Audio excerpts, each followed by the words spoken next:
Hello, അമ്മ മനസ്സിൻ്റെ പുതിയൊരു എപ്പിസോഡിലേക്ക് എല്ലാവർക്കും സ്വാഗതം. ചാനൽ ആദ്യമായിട്ട് കാണുന്നവരാണെങ്കിൽ ഒന്ന് സബ്സ്ക്രൈബ് ചെയ്തിട്ട് ലൈക്ക് ചെയ്യണേ. അങ്ങനെ സിദ്ധാർത്ഥും ചന്ദ്രികയും കൂടി കടം വാങ്ങിക്കാൻ പോകാൻ സാധ്യതയുള്ള എല്ലാ ബിസിനസ്സുകാരടുത്തും മേഘ കോൾ ചെയ്യാൻ വേണ്ടി തീരുമാനിക്കുകയാണ്. ആദ്യം തന്നെ വിളിച്ച ആളോട് സിദ്ധാർത്ഥ് വലിയ കടക്കണിയിലാണെന്നും അതുകൊണ്ട് അവന് കടം കൊടുക്കരുതെന്നും മേഘ പറയാണ്. കടം കൊടുത്താൽ ആ പണം തിരികെ കിട്ടില്ലെന്നും. അത് കേട്ടപ്പോൾ തന്നെ അയാൾ മേഘയുടെ വാക്ക് വിശ്വസിച്ചിട്ട് പറയുന്നുണ്ട്, നീ വിളിച്ചു പറഞ്ഞാൽ നന്നായി, എന്തായാലും ഇനി ഞാൻ കൊടുക്കില്ല എന്ന്. അതിനുശേഷം മനോഹരനോട് പറയാണ്, ഇനി നോക്കിക്കോ അങ്കിൾ, ആരും സിദ്ധാർത്ഥിന് പണം കൊടുക്കില്ല. അപ്പോൾ മനോഹരനും വെറുതെ മേഘ കാണാൻ വേണ്ടി ചിരിക്കുകയാണ്. പക്ഷെ അയാൾക്ക് മേഘയോട് വല്ലാത്ത പുച്ഛം തോന്നുന്നുണ്ടായിരുന്നു. അപ്പോൾ മേഘയാണെങ്കിൽ അഭിമാനത്തോടെ അടുത്താളെ വിളിച്ചിട്ട് സംസാരിക്കുകയാണ്. ഹലോ അങ്കിൾ, ഇത് മേഘയാണ്. സുഖാണോ അങ്കിൾ? ആ, ഞാൻ നന്നായിട്ട് പോകുന്നു മോളെ, നീ എങ്ങനെ? ഞാനും നന്നായിട്ട് പോകുന്നു അങ്കിൾ. അയാളോടും സിദ്ധാർത്ഥ് കടക്കണിയിലാണെന്നും അവന് പണം കൊടുത്ത് സഹായിക്കരുതെന്നൊക്കെ മേഘ പറഞ്ഞു കൊടുക്കുവാണ്. അപ്പോൾ എല്ലാം കേട്ടതിന് ശേഷം അയാളും പറയുന്നുണ്ട്, നിന്റെ നല്ല മനസ്സിന് നന്ദി മോളെ, നിന്റെ സംസാരത്തേക്കാൾ മറികടന്ന് ഞാൻ സിദ്ധാർത്ഥിന് പണം കടം കൊടുക്കില്ല. സിദ്ധുവിന് പണം കൊടുത്താൽ തിരിച്ചു കിട്ടില്ലെന്ന് നീ ആദ്യമേ പറഞ്ഞു തന്നതിന് ഒരുപാട് നന്ദിയുണ്ട് മോളെ. ഇറ്റ്സ് ഓക്കെ അങ്കിൾ എന്നൊക്കെ പറഞ്ഞിട്ട് മേഘ സന്തോഷത്തോടെ കോൾ കട്ട് ചെയ്യാണ്. എന്നിട്ട് മനോഹരനെ നോക്കുന്ന സമയത്ത് മനോഹരൻ മേഘയെ ശരിക്കും ആക്കിക്കൊണ്ടാണ് ചിരിക്കുന്നത്. പക്ഷേ മേഘ വിചാരിക്കുന്നത് അവളുടെ കഴിവിനെ പ്രശംസിച്ചിട്ടാണ് ചിരിക്കുന്നതെന്നാണ്. അതിനുശേഷം മേഘ അടുത്താളെ കോൾ ചെയ്യാൻ വേണ്ടി പോവാണ്. മനോഹരനാണെങ്കിൽ മേഘയെ നോക്കിയിട്ട് വിചാരിക്കുന്നുണ്ട്, ഷോ ഇവളുടെ ഒരു കുതന്ത്രം എന്നൊക്കെ. പക്ഷെ അയാളൊന്നും പറയുന്നുണ്ടായിരുന്നില്ല. മേഘ അടുത്ത ആളെ വിളിക്കുന്നുണ്ട്. അദ്ദേഹം ഒരു പ്രായം ചെന്ന മനുഷ്യനാണ്. മേഘയുടെ കോൾ എടുത്തപ്പോൾ തന്നെ അദ്ദേഹം ചോദിക്കുന്നുണ്ട്, പറയൂ മേഘ. മേഘ അയാളോടും കാര്യങ്ങൾ പറയാണ്. വീണ്ടും അടുത്ത ആളെ വിളിച്ചിട്ട് അദ്ദേഹത്തോടും കാര്യങ്ങൾ പറഞ്ഞപ്പോൾ അദ്ദേഹവും പറയുന്നുണ്ട്, എന്തായാലും നീ പറഞ്ഞു തന്നല്ലോ, അതുകൊണ്ട് തീർച്ചയായിട്ടും ഞാൻ സിദ്ധുവിനെ സഹായിക്കില്ല. താങ്ക് യു എന്ന് പറഞ്ഞ് മേഘ കോൾ കട്ട് ചെയ്യാണ്. എന്നിട്ട് മനോഹരനോട് പറയുന്നുണ്ട്, ഇപ്പോഴാണ് അമ്മാവ മനസ്സിന് സമാധാനമായത്. ആ ആ ആ ആ മനോഹരൻ ചിരിച്ചുകൊണ്ടെന്ന പോലെ സംസാരിക്കുകയാണ്. പക്ഷെ അയാളുടെ മനസ്സ് നിറച്ചു മേഘയോട് പുച്ഛായിരുന്നു. പക്ഷെ അത് മേഘയ്ക്ക് മുന്നിൽ പ്രകടിപ്പിക്കാനുള്ള ഒരു പേടിയും അയാൾക്കുണ്ടായിരുന്നു. അപ്പോൾ മേഘ സന്തോഷത്തോടെയും അഭിമാനത്തോടെയും പറയാണ്, ആരൊക്കെ തങ്ങളെ സഹായിക്കുമെന്ന് സിദ്ധു വിശ്വസിക്കുന്നുവോ അവരെ എല്ലാവരെയും വിളിച്ചു പറഞ്ഞു അവനെ സഹായിക്കരുതെന്ന്. ആ ആ ആ മനോഹരൻ അങ്ങനെ തന്നെ പറഞ്ഞുകൊണ്ടേ ഇരിക്കുകയാണ്. അപ്പോൾ മേഘ പറയുന്നുണ്ട്, ഇനി ആരും സിദ്ധുവിനെ പണം കൊണ്ട് സഹായിക്കില്ല. ചന്ദ്രികയെ കൊണ്ട് ആ ലേലം ഏറ്റെടുക്കാൻ സാധിക്കില്ല. ആ കടം അവൾക്ക് മോളൊരു ബാധ്യതയായിരിക്കും. മേഘ അഭിമാനത്തോടെയാണ് പറയുന്നത്. അപ്പോൾ മനോഹരനും പറയുന്നുണ്ട്, ഒരുപാട് സന്തോഷമുണ്ട് മോളെ, വളരെ സന്തോഷം. എന്നിട്ട് മനോഹരൻ മനസ്സിൽ ചിന്തിക്കുകയാണ്, നിന്നെ തോൽപ്പിക്കാൻ വേണ്ടി പുറത്തു നിന്ന് ആരും വരേണ്ടി വരില്ല, നീ തന്നെ നിന്നെ തോൽപ്പിക്കും. കാരണം അയാൾക്ക് മനസ്സിലായി മേഘ വെറും ഒരു പൊട്ടക്കിണറ്റിലെ തവളയെ പോലെ അവിടെ തന്നെ നിന്നിട്ടാണ് പെരുമാറുന്നത്. ചന്ദ്രികയെ തോൽപ്പിക്കുക എന്ന് മാത്രമേ മേഘയ്ക്ക് ലക്ഷ്യമുണ്ടായിരുന്നുള്ളൂ. അവൾക്ക് ജയിക്കണമെന്ന് പോലും അവൾക്ക് ലക്ഷ്യമില്ല. പക്ഷേ ഇതൊന്നും മനസ്സിലാക്കാൻ മേഘയ്ക്ക് സാധിക്കുന്നുണ്ടായിരുന്നില്ല. അവളെ സംബന്ധിച്ചിടത്തോളം അവൾ വലിയൊരു അച്ചീവ്മെൻ്റാണ് നേടിയിരിക്കുന്നത്. ചന്ദ്രികയെ ഓരോ ഭാഗത്തു നിന്നും തോൽപ്പിക്കുന്നതായിരുന്നു മേഘയുടെ ആ ഒരു വിജയം. അപ്പോൾ മനോഹരൻ ചോദിക്കുന്നുണ്ട്, മേഘ അമ്മാവൻ പുറത്തേക്ക് പോയിക്കോട്ടെ മോളെ, പെട്ടെന്ന് തന്നെ തിരിച്ചു വരാം. ആ, പോയിട്ട് വാ മേഘ പറയാണ്. അപ്പം തിരിച്ച് നടക്കുന്ന സമയത്തൊക്കെ മനോഹരൻ പറയുന്നുണ്ട്, എന്തൊക്കെയാണ് നടക്കാൻ പോകുന്നതെന്ന് ദൈവത്തിനറിയാം. അങ്ങനെ മേഘ വലിയ ആളായിട്ട് അഭിമാനത്തോടെ ഇരിക്കുകയാണ്. മനസ്സ് നിറയെ ചന്ദ്രികയോടുള്ള പകയും വെച്ചിട്ട്. അതേസമയം ചന്ദ്രികയും സിദ്ധാർത്ഥും കൂടിയിട്ട് മേഘ ആദ്യം തന്നെ വിളിച്ച ആ ഒരു ബിസിനസ്സുകാരൻ്റെ അടുത്തേക്കാണ് പോയിട്ടുണ്ടായിരുന്നത്. വളരെയധികം സന്തോഷത്തോടെയും പ്രതീക്ഷയോടെയാണ് രണ്ടുപേരും പോയിരിക്കുന്നത്. ചന്ദ്രികയ്ക്ക് ചെറിയൊരു ഭയം ഉണ്ടായിരുന്നു, പക്ഷേ സിദ്ധാർത്ഥിന് നല്ല കോൺഫിഡൻസ് ഉണ്ടായിരുന്നു. അപ്പോൾ അവിടെ എത്തിയ സമയത്ത് അയാൾ ചന്ദ്രികയും സിദ്ധാർത്ഥിനോട് ഇരിക്കാനൊക്കെ പറയുന്നുണ്ട്. സിദ്ധാർത്ഥ ചന്ദ്രിക അയാൾക്ക് പരിചയപ്പെടുത്തി കൊടുക്കുവാണ്. ആ സമയത്തൊക്കെ ആ ഒരു ബിസിനസ്സുകാരൻ്റെ മനസ്സിലൂടെ പോയിക്കൊണ്ടിരിക്കുന്നത് മേഘ പറഞ്ഞ വാക്കുകളാണ്. നിങ്ങളിപ്പോൾ സിദ്ധാർത്ഥിന് പണം കൊടുക്കുകയാണെങ്കിൽ തീർച്ചയായിട്ടും അത് തിരിച്ചു കിട്ടില്ല. അയാൾ വലിയ താല്പര്യമില്ലാത്ത മട്ടിലാണ് സിദ്ധാർത്ഥിനെ ഫേസ് ചെയ്യുന്നത്. എന്നിട്ട് ചോദിക്കുന്നുണ്ട്, പറയൂ സിദ്ധാർത്ഥ്, എന്താ വേണ്ടത്? സർ, ഞങ്ങൾക്കൊരു സഹായം വേണമായിരുന്നു. എന്ത് ഹെൽപ്പ്? അത് എൻ്റെ അങ്കിളുടെ വീട് ലേലത്തിൽ വന്നിട്ടുണ്ടായിരുന്നു. അത് കൈവിട്ട് പോകരുതെന്ന് കരുതിയിട്ട് ഞങ്ങൾ തന്നെ ഒരു 4.5 കോടി രൂപയ്ക്ക് അത് ലേലത്തിൽ ഏറ്റെടുത്തു. ഇപ്പോൾ ആക്ച്വലി എന്താണെന്ന് വെച്ചാൽ ഞങ്ങളുടെ കയ്യിൽ ഇപ്പോൾ അത്രയധികം പണമില്ല സർ. അയാൾ വലിയ താല്പര്യമില്ലാത്ത മട്ടിലാണ് നിൽക്കുന്നത്. അതൊന്നും മനസ്സിലാക്കാനാവാതെ സിദ്ധു പറയുന്നുണ്ട്, ഇഫ് യു ഡോണ്ട് മൈൻഡ്, നിങ്ങൾ ഞങ്ങൾക്ക് ആ ഒരു തുക അറേഞ്ച് ചെയ്ത് തരികയാണെങ്കിൽ ഞങ്ങൾ പെട്ടെന്ന് തന്നെ തിരിച്ചു തരാം സർ. അത്രയും പണം ഇപ്പോൾ എൻ്റെ കയ്യിലില്ല സിദ്ധാർത്ഥ്. അയാൾ തീരെ താല്പര്യമില്ലാത്ത മട്ടിൽ പറഞ്ഞപ്പോഴാണ് സിദ്ധാർത്ഥും ചന്ദ്രികയും പരസ്പരം സങ്കടത്തോടെ മുഖത്തോടെ മുഖം നോക്കുന്നത്. കാരണം അതവർക്കൊരു ഷോക്കായിരുന്നു. അപ്പോൾ അയാൾ പറയുന്നുണ്ട്, നിങ്ങൾ കഴിഞ്ഞ ആഴ്ചയാണ് വന്നിരുന്നതെങ്കിൽ എനിക്ക് തരാൻ സാധിക്കുമായിരുന്നു. ഞാനിപ്പോൾ അടുത്ത ദിവസങ്ങളിലായിട്ടാണ് പുതിയൊരു പ്രൊജക്റ്റിലേക്ക് വലിയൊരു എമൗണ്ട് ഇൻവെസ്റ്റ് ചെയ്തത്. പെട്ടെന്ന് അങ്ങനെ കേട്ടപ്പോൾ ഇനി എന്താ ചെയ്യേണ്ടതെന്ന് അറിയാത്ത ഷോക്കിലാണ് ചന്ദ്രികയും സിദ്ധാർത്ഥം ഉള്ളത്. കാരണം ആദ്യം തന്നെ സഹായം അഭ്യർത്ഥിച്ചു പോയ ആൾ തന്നെ നിരസിക്കുകയാണ്. അപ്പോൾ അയാൾ പറയുന്നുണ്ട്, സോറി സിദ്ധാർത്ഥ്, ഇപ്പോൾ എന്നെക്കൊണ്ട് നിങ്ങളെ സഹായിക്കാൻ സാധിക്കില്ല. ശരി സർ, ഞങ്ങൾ വേറെ അറേഞ്ച് ചെയ്തോളാം, താങ്ക് യു എന്നൊക്കെ പറഞ്ഞ് അയാൾക്ക് കൈകൂപ്പിക്കൊണ്ടാണ് സിദ്ധാർത്ഥും ചന്ദ്രികയും അവിടെ നിന്ന് എഴുന്നേൽക്കുന്നത്. സിദ്ധു ചന്ദ്രികയും കൂട്ടി അവിടുന്ന് പോയപ്പോൾ അയാൾ മനസ്സിൽ ചിന്തിക്കുന്നുണ്ട്, മേഘ പറഞ്ഞതുപോലെ തന്നെ സിദ്ധു പണവും ചോദിച്ചു വന്നിരിക്കുകയാണ്. മേഘ ഇൻഫർമേഷൻ തന്നത് കാരണം തൽക്കാലം ഞാൻ രക്ഷപ്പെട്ടു.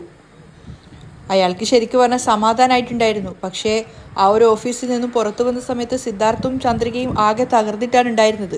കാരണം ആദ്യത്തെ ആൾ തന്നെ നിരാശയാണ് അവർക്ക് സമ്മാനിച്ചത്. എന്താ സർ, ഇദ്ദേഹം സഹായിക്കുന്നുള്ള നിശ്ചയമായൊരു വിശ്വാസത്തിലാണ് നമ്മൾ ഇങ്ങോട്ടേക്ക് വന്നിട്ടുണ്ടായിരുന്നത്. എന്നാൽ അദ്ദേഹം ഇങ്ങനെയാണല്ലോ പറയുന്നത്. സിദ്ധാർത്ഥ് ഒരിക്കലും അദ്ദേഹത്തെ കുറ്റപ്പെടുത്തുന്നുണ്ടായിരുന്നില്ല. ചന്ദ്രിക, അദ്ദേഹത്തിൻ്റെ സിറ്റുവേഷൻ എന്താണെന്ന് നമുക്കെങ്ങനെ അറിയും? നമ്മൾ വിശ്വാസം നഷ്ടപ്പെടുത്തരുത്. ഇദ്ദേഹം ഇല്ലെങ്കിൽ എന്താ, നമുക്ക് മറ്റുള്ളവരുടെ അടുത്ത് സംസാരിക്കാം. വാ, നമ്മൾ നിരാശരായിട്ട് നിൽക്കാൻ പാടില്ല, നമുക്ക് മുന്നിൽ ടൈമില്ല, വാ എന്ന് പറഞ്ഞിട്ട് ചന്ദ്രികയെ മോട്ടിവേറ്റ് ചെയ്തുകൊണ്ട് സിദ്ധാർത്ഥ കൂട്ടിക്കൊണ്ട് പോകുവാണ്. ശരിക്കും പറഞ്ഞാൽ അവർ രണ്ടുപേരും നിരാശയിൽ തന്നെയാണ് ഉണ്ടായിരുന്നത്. എങ്കിലും അവർ രണ്ടാമത്തെ ബിസിനസ്സിൻ്റെ ആളുടെത്തേക്കാണ് പോകുന്നത്. പക്ഷെ അയാളെയും മേഘ വിളിച്ചിട്ടുണ്ടായിരുന്നു. അത് സിദ്ധുവിനും ചന്ദ്രികയ്ക്കും അറിയില്ലായിരുന്നു. രണ്ടാമത്തെ ഓഫീസിലേക്ക് കയറുമ്പോൾ തന്നെ ചന്ദ്രിക ചോദിക്കുന്നുണ്ട്, സർ, ഇദ്ദേഹമെങ്കിലും സഹായിക്കുമായിരിക്കും അല്ലേ? ചന്ദ്രിക, വിശ്വാസത്തോടെ നിൽക്ക്, നമുക്ക് ശ്രമിക്കാം. ഇതും അല്ലെങ്കിൽ നമുക്കറിയുന്ന വേറെ ആരോടെങ്കിലും ചോദിക്കണം, അത്രയല്ലേ ഉള്ളൂ. വാ, ടെൻഷൻ അടിക്കണ്ട, വാ. അകത്തേക്ക് കൂട്ടിക്കൊണ്ടു പോകുന്ന സമയത്ത് അയാളും മേഘ വിളിച്ച വ്യക്തി തന്നെയാണ്. അയാൾ സിദ്ധുവിനോടും ചന്ദ്രികയോടും കയറി ഇരിക്കാനൊക്കെ പറയുന്നുണ്ട്.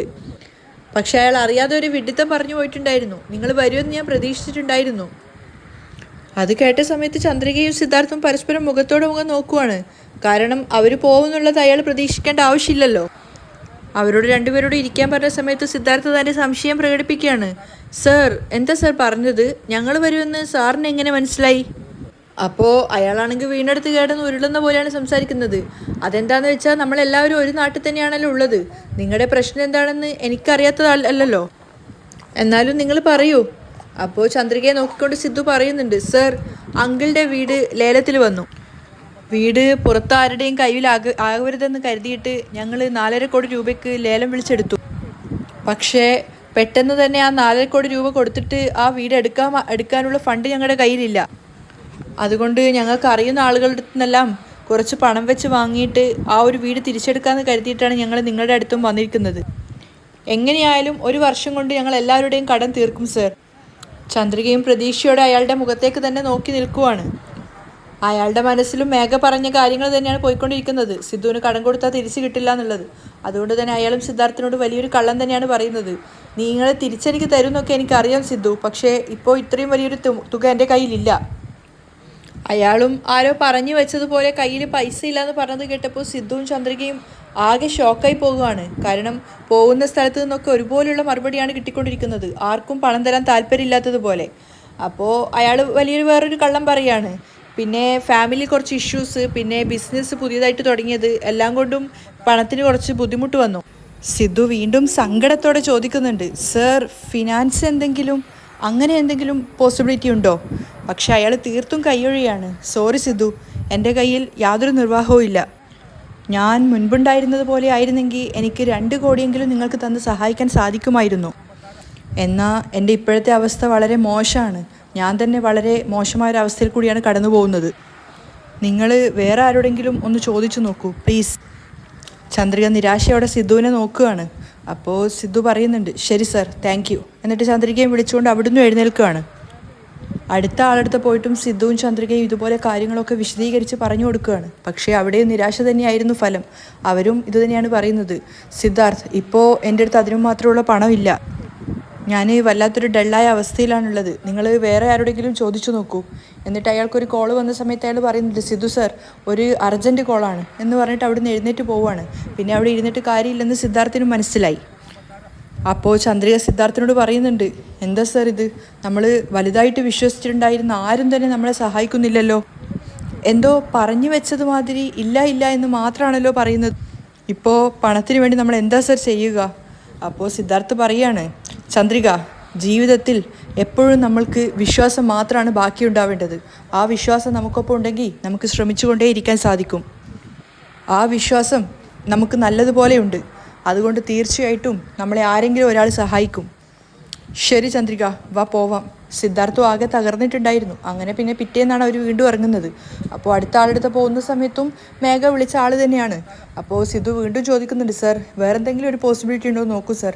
ഇല്ല സിദ്ധു, എൻ്റെ കയ്യിൽ ഇപ്പോൾ ഒന്നുമില്ല, ഉണ്ടെങ്കിൽ ഞാൻ നിന്നോട് പറയില്ലേ എന്നൊക്കെ പറഞ്ഞിട്ട് അയാളും നിരാശയാക്കി തന്നെയാണ് സിദ്ധാർത്ഥിനെ മടക്കുന്നത്. എനിക്ക് നിങ്ങളെ സഹായിക്കാൻ സാധിക്കുമെന്ന് തോന്നുന്നില്ല. ശരി സർ. ചന്ദ്രിക വാ എന്ന് പറഞ്ഞ് അവിടുന്ന് ഇറങ്ങുകയാണ്. അവസാനം വീണ്ടും മേഘ വിളിച്ച വേറൊരു സാറിൻ്റെ അടുത്ത് തന്നെയാണ് എത്തുന്നത്. അദ്ദേഹം അവർ രണ്ടുപേരെയും അതുപോലെ തന്നെ സ്വീകരിച്ചിരുത്തി കാര്യങ്ങളൊക്കെ ചോദിക്കുന്നുണ്ട്. പോയ എല്ലാ സ്ഥലത്തു നിന്നും നിരാശ തന്നെയാണ് ഫലം. അപ്പോൾ അയാളും സിദ്ധാർത്ഥിനോട് കാര്യം ചോദിച്ച സമയത്ത് സിദ്ധാർത്ഥ് പറയുന്നുണ്ട്, സാർ ഞാൻ നിങ്ങളുടെ അടുത്തൊരു പണത്തിന് ആവശ്യപ്പെട്ടിട്ടുണ്ടായിരുന്നില്ലേ, അത് ഇവരുടെ വീട് ലേലത്തിനെടുക്കാൻ വേണ്ടിയിട്ടാണ്. അപ്പോൾ അയാളും തിരിച്ചത് തന്നെയാണ് പറയുന്നത്. ചന്ദ്രികയും അവരുടെ ഇപ്പോഴത്തെ അവസ്ഥയൊക്കെ വിശദീകരിച്ച് പറഞ്ഞു കൊടുക്കുന്നുണ്ടായിരുന്നു. അപ്പോൾ അയാൾ പറയുന്നുണ്ട്, എങ്ങനെയുണ്ടായിരുന്ന കുടുംബമാണ്, ഇപ്പോഴത്തെ നിങ്ങളുടെ അവസ്ഥ കേൾക്കുമ്പോൾ വല്ലാത്ത കഷ്ടം തോന്നുന്നു. കാരണം ബിസിനസ്സിൽ നമ്പർ 1 തന്നെ ആയിരുന്നു മഹേന്ദ്രനും. പക്ഷേ ഇപ്പം നിങ്ങളെ സഹായിക്കാനുള്ള അവസ്ഥയിൽ എൻ്റെ കയ്യിൽ പണമില്ല. സോറി സിദ്ധാർത്ഥ്. ചന്ദ്രിക എന്താ ചെയ്യേണ്ടതെന്നറിയാതെ ഷോക്കായിട്ട് ഇരിക്കുകയാണ്. സിദ്ധാർത്ഥ് അതുമായിട്ട് പൊരുത്തപ്പെട്ടിട്ടുണ്ടായിരുന്നു. അതുകൊണ്ട് തന്നെ അവൻ ചന്ദ്രികയോട് പറയാണ്, ചന്ദ്രിക വാ പോവാം. അങ്ങനെ പറയുന്ന സമയത്താണ് അവൾ ശരിക്കും ഞെട്ടിയിട്ട് അവനെ നോക്കുന്നത്. അവിടുന്ന് രണ്ടുപേരും നിരാശയോടെ തന്നെയാണ് മടങ്ങുന്നത്. പുറത്തെത്തിയപ്പോൾ ചന്ദ്രിക പറയുന്നുണ്ട്, എന്താ സർ ഒരാൾ പോലും നമ്മളെ സഹായിക്കാൻ വേണ്ടി മുന്നിട്ട് വരാത്തത്, ഇനി എങ്ങനെയാണ് കടം വീട്ടുക എന്ന് എനിക്ക് മനസ്സിലാവുന്നില്ല. അപ്പോൾ സിദ്ധാർത്ഥും സങ്കടത്തോടെ പറയുന്നുണ്ട്, അതുതന്നെയാണ് എൻ്റെയും ടെൻഷൻ, എനിക്കും അത് മനസ്സിലാവുന്നില്ല. നമ്മൾ അറിയുന്ന കമ്പനി ആരും തന്നെ നമ്മളെ സഹായിക്കാൻ തയ്യാറാവുന്നില്ല. ഇനിയിപ്പോൾ നമ്മൾ എന്താ സർ ചെയ്യുക? പെട്ടെന്നാണ് സിദ്ധാർത്ഥ ഒരു കാര്യം ഓർമ്മ വരുന്നത്. അവൻ പറയുന്നുണ്ട്, ചന്ദ്രിക എൻ്റെ കൂടെ പഠിച്ച ഒരു ഫ്രണ്ട്, അവളിപ്പോൾ ചെന്നൈയിലാണ് വർക്ക് ചെയ്യുന്നത്. നമുക്ക് നമ്മുടെ പ്രശ്നങ്ങൾ അവളുടെ അടുത്തൊന്ന് പറഞ്ഞു നോക്കാം. ഒരുപക്ഷെ അവൾ വിചാരിച്ചാൽ നമ്മളെ സഹായിക്കാൻ സാധിക്കും. മേഘയുടെ ശ്രദ്ധയിൽപ്പെടാത്ത സിദ്ധാർത്ഥിൻ്റെ ഒരു കൂട്ടുകാരിയായിരുന്നു അത്. അപ്പോൾ ചന്ദ്രിക പറയുന്നുണ്ട്, ശരി സാർ അവളുടെ അടുത്ത് പോയിട്ട് സഹായിക്കാൻ പറ്റുമോ എന്ന് ചോദിക്കുക. ഞാനും എൻ്റെ സൈഡിൽ നിന്നും എന്തെങ്കിലും ചെയ്യാൻ പറ്റുമോ നോക്കട്ടെ. ശരി ചന്ദ്രിക, ട്രൈ ചെയ്ത് നോക്കാം, വാ. അങ്ങനെ നേരെ സിദ്ധാർത്ഥിൻ്റെ കൂട്ടുകാരിയുടെ അടുത്തേക്കാണ് അവർ രണ്ടുപേരും പോകുന്നത്. കാറിൽ നിന്ന് ഇറങ്ങിയപ്പോൾ ചന്ദ്രിക ചോദിക്കുന്നുണ്ട്, സർ നിങ്ങളുടെ ഏത് ഫ്രണ്ടാണ് ഇവിടെ? എൻ്റെ ഫ്രണ്ട് ദിയ എന്ന പേരുള്ള ഒരു ഫ്രണ്ടിൻ്റെ കാര്യം ഞാൻ പറഞ്ഞിരുന്നില്ലേ, അവൾ UK നിന്നും വന്നിട്ടുണ്ട്, അവളുടെ ഓഫീസാണിത്, വാ പോയി നോക്കാം എന്ന് പറഞ്ഞിട്ട് രണ്ടുപേരും അകത്തേക്ക് പോകുന്ന സമയത്ത് അവിടെ നിന്ന് സെക്യൂരിറ്റി അവരോട് സംസാരിക്കുന്നുണ്ട്. പിന്നെ പുറത്ത് സിദ്ധാർത്ഥ് എന്ന് പറഞ്ഞിട്ട് കൂട്ടുകാരനാണ് വന്നിരിക്കുന്നത് എന്നൊക്കെ പറഞ്ഞ സമയത്ത് ദിയയുടെ അടുത്ത് പോയിട്ട് പറയാണ്. അങ്ങനെ പുതിയൊരു ഫ്രണ്ടായിട്ട് ദിയ എന്ന് പറഞ്ഞുള്ളൊരു പേരുള്ള ഒരു പെൺകുട്ടിയാണ് വരുന്നത്. അപ്പോൾ അവളുടെ അടുത്ത് പോയിട്ട് ആ വാച്ച്മാൻ ഇങ്ങനെ കാര്യം പറഞ്ഞ സമയത്ത് സിദ്ധാർത്ഥോ വരാൻ പറ എന്നൊക്കെ പറഞ്ഞിട്ട് അവൾ വേഗം തന്നെ സിദ്ധാർത്ഥിനെ അകത്തേക്ക് വിളിക്കുകയാണ്. സിദ്ധുവും ചന്ദ്രികയും കൂടി അകത്തേക്ക് പോകുന്ന സമയത്ത് ദിയ കണ്ടപ്പോൾ തന്നെ സിദ്ധാർത്ഥിനെ കെട്ടിപ്പിടിക്കുകയാണ്. അവർ തമ്മിലുള്ള ആ ഒരു ഫ്രണ്ട്ഷിപ്പിൻ്റെ ആ ഒരു ഇത് പുതുക്കുകയായിരുന്നു. പക്ഷേ ഗ്രാമത്തിൽ നിന്ന് വന്നതുകൊണ്ട് തന്നെ ചന്ദ്രികയ്ക്ക് അതൊന്നും ഉൾക്കൊള്ളാൻ സാധിക്കുന്നുണ്ടായിരുന്നില്ല. സിദ്ധാർത്ഥിനെ മറ്റൊരു പെണ്ണ് കെട്ടിപ്പിടിച്ചപ്പോൾ അവളുടെ ഉള്ളിലെ പൊസസീവ് ഉണ്ടായിരുന്നു. അതുകൊണ്ട് തന്നെ ചന്ദ്രിക കുറച്ചൊരു കുശുമ്പോടെയാണ് നോക്കി നിൽക്കുന്നത്. അതിനുശേഷം രണ്ടുപേരോടും ദിയ അവിടെ ഇരിക്കാൻ പറയുകയാണ്. സിദ്ധുവും ചന്ദ്രിക അവൾക്ക് മുന്നിലായിട്ട് അവിടെ ഇരിക്കുന്നുണ്ട്. നല്ല സർപ്രൈസ് ആയല്ലോ സിദ്ധു, എത്ര കാലം കഴിഞ്ഞിട്ടാണ് നിന്നെ കാണുന്നത്, ഞാൻ ഭയങ്കര എക്സൈറ്റഡ് ആണ്. 10 വർഷം മുന്നേ നിന്നെ എങ്ങനെ കണ്ടോ അതുപോലെ തന്നെ ഉണ്ട് സിദ്ധാർത്ഥ്. ഒന്നുകൂടി പറയുകയാണെങ്കിൽ അതിനേക്കാൾ യങ്ങും ഹാൻഡ്സമും ആയിട്ടുണ്ട് എന്നൊക്കെ പറയുന്ന കേട്ടപ്പോൾ ചന്ദ്രിക ഇങ്ങനെ കുശുമ്പോടെ നിൽക്കുന്നുണ്ട്. സിദ്ധു ആണെങ്കിൽ അതൊക്കെ ആസ്വദിച്ച് ചിരിക്കുകയാണ്. അപ്പോൾ ദിയ ചോദിക്കുന്നുണ്ട്, നിനക്ക് ഇനിയും കല്യാണം ആയിട്ടില്ലല്ലോ? ഇല്ലാന്ന് സിദ്ധു പറയുന്ന സമയത്ത് അവളും പറയാണ്, എനിക്കും കല്യാണമൊന്നും ആയിട്ടില്ല. എന്താ കഴിക്കാൻ വേണ്ടിയെന്ന് ചോദിക്കുന്ന സമയത്ത് ഇപ്പോഴൊന്നും വേണ്ട, നമുക്ക് പിന്നീട് പുറത്ത് വെച്ച് കാണുമ്പോൾ കഴിക്കാമെന്നൊക്കെ പറയാണ് സിദ്ധു. അതിനുശേഷം വിഷയം എന്താണെന്ന് ചോദിക്കുന്നുണ്ട് ദിയ. എന്തോ സീരിയസ് ആയ കാര്യമാണെന്ന് ഫോണിൽ കൂടി പറഞ്ഞിരുന്നല്ലോ. അപ്പോൾ സിദ്ധു കാര്യങ്ങളൊക്കെ ദിയയോട് പറഞ്ഞു കൊടുക്കുകയാണ്. എൻ്റെ അമ്മാവൻ്റെ മകളാണ് ചന്ദ്രിക എന്നാണ് പേര്. അപ്പോൾ ഇവളുടെ അച്ഛൻ്റെ വീട് ഇങ്ങനെ ലേലത്തിൽ പോയ കാര്യങ്ങളൊക്കെ അവൾക്ക് പറഞ്ഞു കൊടുക്കുകയാണ്. ആ വീടിന് പിന്നാലെ പോയ ലേലത്തിൻ്റെ കഥകളും അതിനുശേഷം ഓരോരുത്തരുടെ പണത്തിന് പോയപ്പോൾ ആരും സഹായിക്കാത്തതും ഉൾപ്പെട്ട എല്ലാ കാര്യങ്ങളും ദിയയായിട്ട് സിദ്ധാർത്ഥ് പങ്കുവെക്കുകയാണ്. അവസാനം ചന്ദ്രികയുടെ നോക്കുന്ന സമയത്ത് ചന്ദ്രിക പറയുന്നുണ്ട്, എൻ്റെ അച്ഛൻ അത്രയധികം കഷ്ടപ്പെട്ടുണ്ടാക്കിയ വീടാണ്, അതുകൊണ്ട് ആ വീട് നഷ്ടപ്പെടുത്താൻ എനിക്ക് സാധിക്കില്ല, തീർച്ചയായിട്ടും അതെൻ്റെ അച്ഛന് തന്നെ തിരികെ കൊടുക്കണം. ചന്ദ്രികയുടെ മുഖത്ത് ശരിക്കൊരു യാചകിയുടെ ഭാവം തന്നെയായിരുന്നു. അപ്പോൾ ദിയ പറയുന്നുണ്ട്, വിഷമിക്കേണ്ട, ഞാൻ നിങ്ങളെ സഹായിക്കാം, എന്നെക്കൊണ്ടാവുന്ന രീതിയിൽ ഞാൻ നിങ്ങളെ സഹായിക്കാം. നിങ്ങൾ എത്രത്തോളം പണം അറേഞ്ച് ചെയ്തിട്ടുണ്ടെന്ന് എനിക്കറിയില്ല, എൻ്റെ കപ്പാസിറ്റിക്ക് പറ്റുന്ന പണം ഞാൻ നിനക്ക് തരാം സിദ്ധാർത്ഥ്, നിനക്ക് വേണ്ടിയിട്ട്. അത് കേട്ടപ്പോഴാണ് ശരിക്കും പറഞ്ഞാൽ ചന്ദ്രികയ്ക്കും സിദ്ധുവിനും അല്പമെങ്കിലും ഒരു ആശ്വാസമായത്. അവൾക്ക് നന്ദി പറയുന്ന സമയത്ത് അവൾ ചെക്കിൽ ഒപ്പിടുമായിരുന്നു. ഒപ്പിട്ട ചെക്ക് സിദ്ധുവിനാണ് കൈമാറുന്നത്. ആ പണം കണ്ട സമയത്ത് സിദ്ധാർത്ഥ് ശരിക്കും ഷോക്കായിപ്പോയി. 2 കോടി രൂപയുടെ ചെക്കായിരുന്നു ദിയ ഒപ്പിട്ടിട്ടുണ്ടായിരുന്നത്.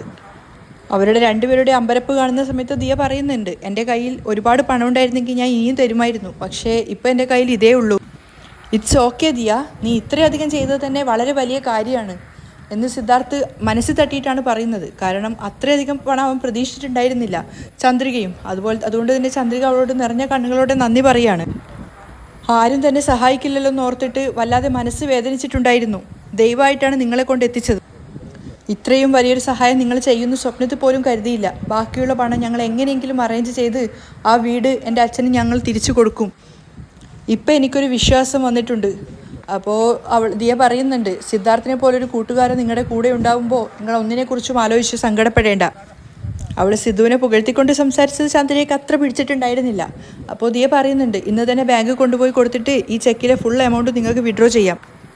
അവർ രണ്ടുപേരും ദിയയെ നന്ദിയോടെ നോക്കുവാണ്. അപ്പോൾ ദിയ സിദ്ധുവിനോട് പറയുന്നുണ്ട്, സിദ്ധു, ഈ പണം നിങ്ങളെക്കൊണ്ട് എപ്പോൾ തിരിച്ചു തരാൻ സാധിക്കുന്നുവോ അപ്പം തിരിച്ചു തന്നാൽ മതി. ഒരു ടൈം ലിമിറ്റും ഇല്ല. അപ്പോൾ സിദ്ധാർത്ഥ സന്തോഷത്തോടെ പറയാണ്, സത്യം പറഞ്ഞു കഴിഞ്ഞാൽ നീ പോയി ചെയ്ത സഹായത്തിന് നന്ദി എന്നൊരു വാക്കിൽ ഒതുക്കാൻ സാധിക്കുന്നതല്ല. മരണം വരെ ഞങ്ങൾ ഈ കാര്യം മറക്കുന്നതുമല്ല. അപ്പോൾ ദിയ പറയുന്നുണ്ട്, അങ്ങനെയൊന്നും പറയണ്ട സിദ്ധു, ഞാൻ നിൻ്റെ ഫ്രണ്ടാണ്. നിനക്ക് വേണ്ടി എന്ത് ഹെൽപ്പ് വേണമെങ്കിലും ഞാൻ ചെയ്യും. ശരി ദിയ, അപ്പോൾ ഞങ്ങൾ പോവുകയാണ്, ബായ്.